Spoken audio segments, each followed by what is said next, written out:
आज की वीडियो का जो टॉपिक है वो है इलेक्ट्रिसिटी। क्लास 10th की फिजिक्स का चैप्टर है ये। इलेक्ट्रिसिटी जो सबको पता ही है कि हमारी लाइफ में कितनी ही इम्पोर्टेंट है, चाहे सर्दी हो चाहे गर्मी हो, इलेक्ट्रिसिटी बहुत बहुत ज्यादा इम्पोर्टेंट है क्योंकि हमारा सारा काम जो है वो इलेक्ट्रिसिटी पर डिपेंडेंट है। जैसे कि अगर हम कपड़े धोना चाहते हैं तब भी हमें वॉशिंग मशीन चाहिए और वॉशिंग मशीन जो है वो इलेक्ट्रिसिटी के बिना नहीं चलेगी। अगर हमें कोई चीज घर में बनानी है उसके लिए हमें मिक्सी चाहिए, तो मिक्सी के लिए भी इलेक्ट्रिसिटी बहुत इंपॉर्टेंट है। तो बेसिकली ये जो इलेक्ट्रिसिटी है वो चाहे सर्दी हो चाहे गर्मी हो, वो हमारी लाइफ का मोस्ट इंपॉर्टेंट पार्ट है। आजकल के बच्चों को तो पढ़ने के लिए जो फोन्स चार्ज करने होते हैं या फिर जो भी लैपटॉप चार्ज करने होते हैं उसके लिए भी अगर इलेक्ट्रिसिटी या वाईफाई ही नहीं चलता तो सब काम जो है, इवन स्कूल के भी जो काम है वो सारे खत्म हो जाते हैं। तो बेसिकली इलेक्ट्रिसिटी है क्या? ऐसा क्या है कि हम स्विच ऑन करते हैं तो हमारे घर में हर चीज चलने लग जाती है और स्विच ऑफ करते हैं तो बंद हो जाता है।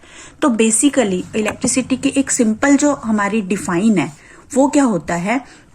The flow of charge. ये हमारी बेसिकली इलेक्ट्रिसिटी की डिफाइन है। द फ्लो ऑफ चार्ज जो होता है वो हमारा क्या होता है? इलेक्ट्रिसिटी होती है। अब चार्ज क्या होता है? सबसे पहले तो द फ्लो ऑफ चार्ज तो हो गया, लेकिन चार्ज क्या होता है? तो हम सबसे पहले देखते हैं कि चार्ज क्या होता है। ठीक है, तो चार्ज बेसिकली क्या है? Fundamental particle in an atom. एक एटम का फंडामेंटल पार्टिकल है जिसे हम चार्ज कहते हैं। चार्ज के ऊपर दो चार्जेस हो सकते हैं, मींस चार्ज जो है वो पॉजिटिव और नेगेटिव दोनों तरीके का हो सकता है। अब अगर दो पॉजिटिव चार्ज या फिर दो negative charge means same charges अगर आपस में आए तो इन दोनों में हमेशा क्या होती है? रिपल्शन होती है। ठीक है, और अगर एक पॉजिटिव और एक नेगेटिव मींस अपोजिट चार्जेस आए तो उनमें क्या होती है? अट्रैक्शन होती है। ये तो सबको पता है कि सेम चार्जेस जो होते हैं वो रिपेल करते हैं और अपोजिट चार्जेस जो होते हैं वो अट्रैक्ट करते हैं। तो इलेक्ट्रॉन्स, अगर फ्लो ऑफ इलेक्ट्रॉन्स जो होता है ना, वो हमारा क्या होता है? इलेक्ट्रिसिटी कहलाता है। इलेक्ट्रॉन्स क्या होते हैं? इलेक्ट्रॉन्स के ऊपर नेगेटिव चार्ज होता है। ठीक है, तो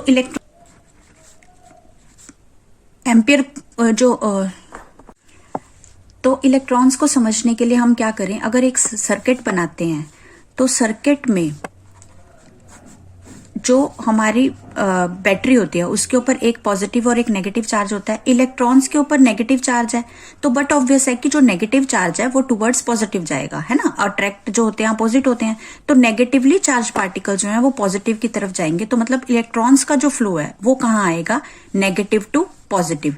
तो इस तरह से इलेक्ट्रॉन्स का फ्लो जाएगा। लेकिन करंट का फ्लो जो होता है वो इलेक्ट्रॉन्स के फ्लो के बिल्कुल अपोजिट होता है। मींस अगर हमें क्वेश्चन आ जाए कि इलेक्ट्रॉन्स का फ्लो क्या होगा, तो वो होगा towards negative to positive.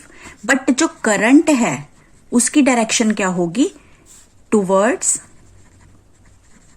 Positive to negative. क्योंकि इलेक्ट्रॉन्स की डायरेक्शन अगर इस साइड है तो करंट की डायरेक्शन इसके अपोजिट होगी। ये इलेक्ट्रॉन्स की डायरेक्शन शो करेगा और ये किसकी करेगा? करंट की। इसकी दोनों की डायरेक्शन बिल्कुल एक दूसरे से अपोजिट होती है। ठीक है, अब नेक्स्ट हमारा आता है SI यूनिट ऑफ करंट। ठीक है, तो वो क्या होता है? एम्पियर। एम्पियर जो है वो SI यूनिट है करंट की, जिसे हम किससे डिनोट करते हैं? A से। ठीक है, एम्पियर को जिस इंस्ट्रूमेंट से नापते हैं उसे हम क्या बोलते हैं? एमीटर। और एमीटर जो होता है वो हमेशा, उसको जब हम ज्वाइन करवाते हैं किसी भी सर्किट के अंदर तो वो हमेशा क्या होता है?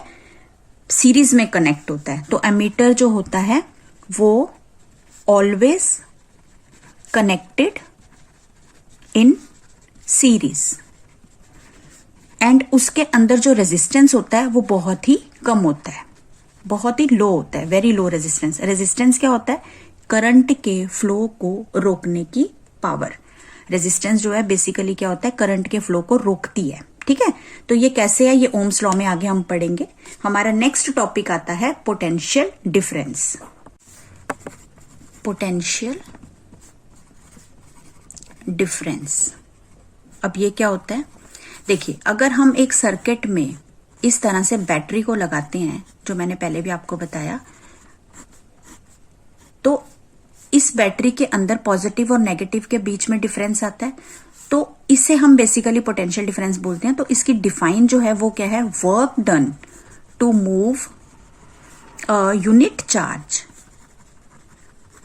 From one point to another.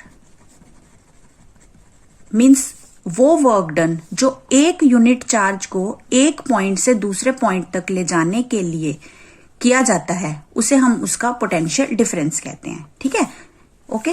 SI unit जो है इसकी, SI unit of potential difference जो है वो हमारी होती है वोल्ट, और इसे हम वी से डिनोट करते हैं।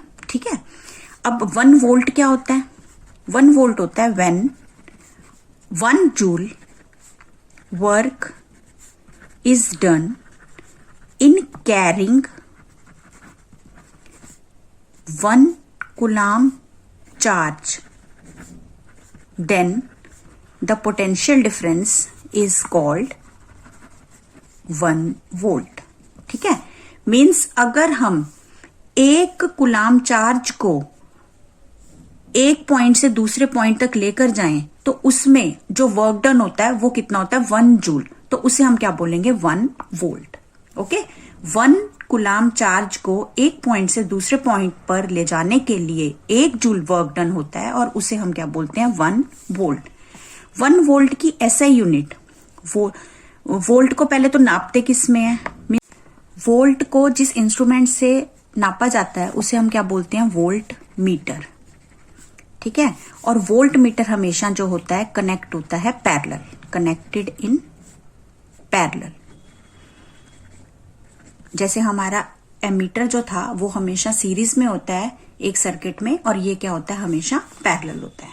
ओके, नेक्स्ट हमारा टॉपिक है ओम्स लॉ। ओम्स लॉ के अकॉर्डिंग क्या होता है, potential difference across the 2 points of a metallic conductor is directly proportional to current passing through the circuit. इसका मतलब क्या है कि अगर हम एक सर्किट के अंदर एक बैटरी को लगाते हैं, तो इस एक बैटरी और यहाँ पर हम दूसरे पार्ट में 4 बैटरीज लगा रहे हैं, तो इसमें क्या डिफरेंस है, इसके बीच का जो डिफरेंस है, पोटेंशियल डिफरेंस जो है इन 2 पॉइंट्स के बीच में और इन 2 पॉइंट्स के बीच में डिफरेंट होगा। यहाँ पे कम होगा और यहाँ पे ज्यादा होगा। मीन्स जितना ये पोटेंशियल डिफरेंस ज्यादा होता जाएगा, करंट भी उतना ही ज्यादा होता रहेगा। Means we, potential difference is directly proportional to current passing through the circuit. Obvious सी बात है कि अगर हम एक बैटरी लगाएंगे तो करंट कम होगा, जितनी ज्यादा बैटरीज होती जाएंगी करंट उतना ही ज्यादा होता रहेगा। उसका रीजन क्या है कि बैटरीज के लगाने से पोटेंशियल डिफरेंस इंक्रीज होगा, और पोटेंशियल डिफरेंस के इंक्रीज होने से करंट भी इंक्रीज होगा। तो ये हमारा ओम्स लॉ कहता है। अब यहाँ पर हम डायरेक्टली प्रोपोर्शनल के साइन के साथ कभी भी न्यूमेरिकल सॉल्व नहीं कर सकते, इसलिए हम इस साइन को इक्वालिटी के साइन में कन्वर्ट करेंगे। तो v इज इक्वल टू, जब भी हम साइन को इक्वल के साइन में लेते हैं तो हमें एक कांस्टेंट वैल्यू लगानी पड़ती है। यहाँ पर हम लगाएंगे r, where r is resistance. ये क्या होता है, रेजिस्टेंस होता है, और रेजिस्टेंस का मतलब है करंट के फ्लो को रोकने वाली चीज। मीन्स रेजिस्टेंस जो होता है वो किसी भी सर्किट के अंदर करंट के फ्लो को कम करता है, रोकता है। जितना रेजिस्टेंस ज्यादा होगा उतना करंट कम फ्लो होगा, और जितना रेजिस्टेंस कम होगा उतना ही सर्किट में करंट जो है उसका फ्लो ज्यादा होगा। ठीक है, और इसकी एसआई यूनिट जो है, SI unit of resistance means R is ohm, जिसे हम इस साइन से डिनोट करते हैं। अब फैक्टर्स जो रेजिस्टेंस को, फैक्टर्स जिससे रेजिस्टेंस जो होता है वो जिस फर्क पड़ता है उससे इंक्रीज या डिक्रीज होता है, वो कौन कौन से हैं। पहला है length of wire. Length of wire, इससे क्या होता है, जो रेजिस्टेंस होता है वो डायरेक्टली प्रोपोर्शनल है लेंथ ऑफ वायर के। ठीक है, मतलब अगर वायर की लेंथ इतनी है तो करंट भी इतना ही होगा।